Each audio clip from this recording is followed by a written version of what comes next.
ക്രിസ്തുയേശുവിൻ്റെ നിസ്തുല നാമത്തിൽ എല്ലാവർക്കും സ്നേഹവന്ദനം. ഇന്നത്തെ നമ്മുടെ ധ്യാനത്തിനായി വിശുദ്ധ മത്തായി എഴുതിയ സുവിശേഷം 20-ാം അധ്യായത്തിൻ്റെ 20 മുതൽ 23 വരെയുള്ള വാക്യങ്ങൾ. മത്തായി 20-ന്റെ 20 മുതൽ 23 വരെ. അന്ന് സെബദി പുത്രന്മാരുടെ അമ്മ പുത്രന്മാരുമായി അവൻ്റെ അടുക്ക വന്ന് നമസ്കരിച്ച് അവനോട് ഒരു അപേക്ഷ കഴിച്ചു. നിനക്ക് എന്തു വേണമെന്ന് അവൻ അവളോട് ചോദിച്ചു. അവൾ അവനോട്, ഈ എൻ്റെ പുത്രന്മാർ ഇരുവരും നിന്റെ രാജ്യത്തിൽ ഒരുത്തൻ നിന്റെ വലത്തും ഒരുത്തൻ ഇടത്തും ഇരിപ്പാൻ അരുളി ചെയ്യണമേ എന്ന് പറഞ്ഞു. അതിനുത്തരമായി യേശു, നിങ്ങൾ യാചിക്കുന്നത് ഇന്നത് എന്ന് നിങ്ങൾ അറിയുന്നില്ല. ഞാൻ കുടിപ്പാനിരിക്കുന്ന പാനപാത്രം കുടിപ്പാൻ നിങ്ങൾക്ക് കഴിയുമോ എന്ന് ചോദിച്ചു. കഴിയും എന്ന് അവർ പറഞ്ഞു. അവൻ അവരോട്, എൻ്റെ പാനപാത്രം നിങ്ങൾ കുടിക്കും നിശ്ചയം. എങ്കിലും എൻ്റെ വലത്തും ഇടത്തും ഇരിപ്പാൻ വരം നൽകുന്നത് എൻ്റേതല്ല, എൻ്റെ പിതാവ് ആർക്ക് ഒരുക്കിയിരിക്കുന്നുവോ അവർക്ക് കിട്ടും എന്ന് പറഞ്ഞു.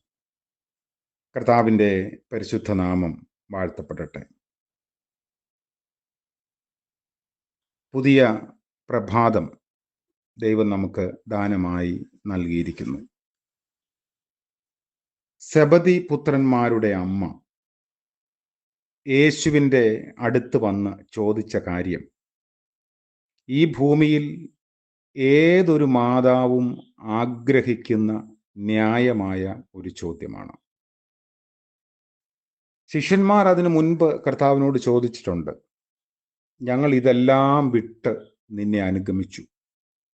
അതായത് ഞങ്ങളുടെ തൊഴിൽ, വല, വള്ളം, ആ സാധ്യതകളെല്ലാം വിട്ട് നിന്നെ അനുഗമിച്ചു, ഞങ്ങൾക്ക് എന്ത് കിട്ടും? ഇതായിരുന്നു ചോദ്യം. യേശു ക്രിസ്തുവിനെ അനുഗമിച്ച ശിഷ്യന്മാരും അവരുടെ മാതാപിതാക്കളും അല്ലെങ്കിൽ അവരോട് ചേർന്ന് നിൽക്കുന്ന ആളുകൾ ക്രിസ്തുവിനെ അനുഗമിച്ചതിൻ്റെ യഥാർത്ഥ പൊരുൾ തിരിച്ചറിയാത്തവരായിരുന്നു. യേശുക്രിസ്തു യഥാർത്ഥത്തിൽ ആരാണ്, എന്താണ് ഉദ്ദേശമെന്ന് തിരിച്ചറിയാതെ അനുഗമിച്ച കൂട്ടമായിരുന്നു. ദൈവരാജ്യത്തെ ഭൗതികമായ നിലയിൽ കരുതുന്നത് കൊണ്ടായിരിക്കാം ഇങ്ങനെ ഒരു ആവശ്യം അവർ ഉന്നയിക്കുന്നത്. യാചിക്കുന്നത് ഇന്നതെന്നറിയുന്നില്ല എന്ന് കർത്താവ് ഉത്തരം പറയുന്നു. അതായത് മറ്റ് ശിഷ്യന്മാരെക്കാൾ മുകളിൽ എൻ്റെ മക്കൾ വരികയും അതിലൂടെ തനിക്കുണ്ടാകാവുന്ന മഹത്വവും ആ അമ്മ സ്വപ്നം കണ്ടിരിക്കാം. ഒരു ബഹുമാന്യ വ്യക്തിയുടെ മാതാവായി തീരാൻ ആഗ്രഹിക്കാത്ത അമ്മമാരുണ്ടാവില്ല. 22-ാം വാക്യത്തിൽ വ്യക്തമാക്കുന്നത് കർത്താവിനോടുകൂടെ സഹിക്കുക. കർത്താവ് അവരോട് ചോദിക്കുന്നു, ഞാൻ കുടിക്കുന്ന പാനപാത്രം നിങ്ങൾക്ക് കുടിക്കാൻ സാധിക്കുമോ? അതിന് കഴിയുമെന്ന് ചാടിക്കേറി ഉത്തരം പറയുന്നുണ്ട്. കർത്താവ് അതിന് കൊടുക്കുന്ന മറുപടി, ഒരുപക്ഷെങ്കിൽ നിങ്ങൾ നിശ്ചയമായും ആ പാനപാത്രം കുടിക്കേണ്ടി വരും. അത് ഒരു ഭാവി കാലത്തെക്കുറിച്ചുള്ള പ്രവചനമായി കർത്താവ് പറയുന്നതാണ്. എന്നാൽ യേശുവിനെ അനുഗമിക്കുന്നത് എന്തിനെന്നും എങ്ങനെയെന്നും തിരിച്ചറിയാതെ ഇന്നും ഈ വർത്തമാനകാലത്തിൽ അനേകം ആളുകൾ ഉണ്ട്. എന്തെങ്കിലും കാര്യസാധ്യത്തിനും നേട്ടത്തിനും വേണ്ടി കർത്താവിനെ അനുഗമിക്കുന്നു എന്ന് പറയുകയും സുവിശേഷത്തെ കൂട്ടുപിടിക്കുകയും ചെയ്യുന്ന നിരവധി ആളുകളുണ്ട്. ദൈവരാജ്യത്തിൻ്റെ സ്വഭാവത്തിലുള്ളവരല്ല ഉള്ളവരാരും എന്നത് വളരെ വ്യക്തമാണ്. ഭൗതികമായ നേട്ടങ്ങൾക്കും പദവികൾക്കും അധികാരത്തിനും വേണ്ടി ക്രിസ്തുവിൻ്റെ സുവിശേഷത്തെ കൂട്ടുപിടിക്കുക. ഇത് ആരംഭകാലം മുതലേ നിലനിൽക്കുന്ന ഒരു യാഥാർത്ഥ്യമാണ്. എന്നാൽ കർത്താവ് പറയുന്നത്, നിങ്ങൾ എൻ്റെ ഓഹരിക്കാരാകുന്നത് ഞാൻ കുടിക്കുന്ന പാനപാത്രം നിങ്ങൾ കുടിക്കുമ്പോഴാണ്. കർത്താവ് പറയുന്നുണ്ട്, എനിക്കൊരു സ്നാനമേൽപ്പാനുണ്ട്. സഹനത്തിൻ്റെ സ്നാനത്തിലൂടെ അല്ലാതെ ക്രിസ്തുവിൻ്റെ അനുഗാമികളായിരിക്കാൻ ആർക്കും കഴിയില്ല. അങ്ങനെയെങ്കിൽ അവർക്ക് കിരീടമുണ്ട്. വെളിപ്പാട് പുസ്തകത്തിൽ രേഖപ്പെടുത്തുന്നത് ആ ഒരു വലിയ നിദർശനമാണ്, ക്രിസ്തുവിന് വേണ്ടി കഷ്ടം സഹിക്കാൻ. അതുകൊണ്ട് സെബദിപുത്രനായ യോഹന്നാൻ വെളിപ്പാട് പുസ്തകം തനിക്ക് ലഭിച്ച ദർശനത്തിന്റെ അടിസ്ഥാനത്തിൽ രേഖപ്പെടുത്തുമ്പോൾ 1-ാം അധ്യായം, വെളിപ്പാട് പുസ്തകം 1-ാം അധ്യായത്തിൽ പറയുന്നത് താൻ ആരാണ് എന്ന ഒരു അഡ്രസ്സാണ്. ക്രിസ്തുവിൻ്റെ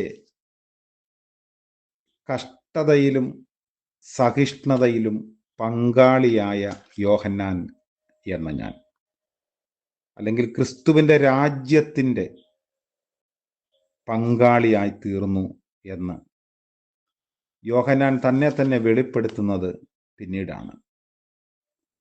വെളിപ്പാട് പുസ്തകം 1-ന്റെ 9-ാം വാക്യമാണ്, നിങ്ങളുടെ സഹോദരനും യേശുവിൻ്റെ കഷ്ടതയിലും രാജ്യത്തിലും സഹിഷ്ണുതയിലും കൂട്ടാളിയുമായ യോഹന്നാൻ എന്ന ഞാൻ ദൈവവചനം യേശുവിൻ്റെ സാക്ഷ്യവും നിമിത്തം പത്മോസ് എന്ന ദ്വീപിലായിരുന്നു. അപ്പോൾ കർത്താവ് അന്ന് പറഞ്ഞ ആ പാനപാത്രം കുടിച്ച് അനുഭവിച്ച യോഹന്നാനാണ് പിൽക്കാലത്ത് തീയിൽ ഊതിക്കഴിച്ച സ്വർണം പോലെ വിശ്വാസത്തിൽ തീക്ഷ്ണതയുള്ളവനായി നിലനിന്ന് ഇത് പറയുന്നത്. അപ്പോൾ ക്രിസ്തുവിനെ അനുഗമിക്കുന്നത് ഈ ഭൗമികമായ നേട്ടങ്ങൾക്ക് വേണ്ടിയാകരുത് എന്ന വ്യക്തമായ സൂചന ഈ വേദഭാഗം നമ്മെ ഓർമ്മിപ്പിക്കുന്നു. നമുക്ക് ലഭിച്ചിരിക്കുന്നത് ക്രിസ്തുവിലൂടെയുള്ള രക്ഷയാണ്. ആ രക്ഷാജീവിതത്തിൽ നമ്മളെ കാത്തിരിക്കുന്നത് സഹനതകളാണ്, കഷ്ടവും മറ്റു പ്രയാസങ്ങളും പ്രതിസന്ധികളും തടസ്സങ്ങളും അപമാനവുമൊക്കെയാണ്. അതിനെ സ്വീകരിക്കാൻ നമ്മൾ മനസ്സാ തയ്യാറാകുമ്പോൾ വാടാത്ത കിരീടത്തിൻ്റെ ഓഹരിക്കാരായി നമ്മളെ ദൈവം തമ്പുരാൻ മാറ്റും. പ്രാർത്ഥിക്കാം.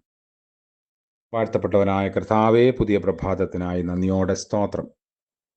ഞങ്ങൾ വാസ്തവമായും അങ്ങയെ അറിഞ്ഞ് അനുഗമിപ്പാൻ സഹായിക്കണമേ. ക്രിസ്തുവിൻ്റെ സഹനതയുടെ മാർഗം ഞങ്ങൾക്ക് ഈ ലോകത്തിൽ കയ്പുള്ളതാണെങ്കിലും ഞങ്ങൾക്ക് വേണ്ടി ഒരുക്കിയിരിക്കുന്ന ആ വലിയ മഹത്വത്തിൻ്റെ പ്രത്യാശയിൽ സന്തോഷിപ്പാൻ ഈ ഭൂമിയിലെ ജീവിതത്തിൽ ഞങ്ങളെ സഹായിക്കണമേ.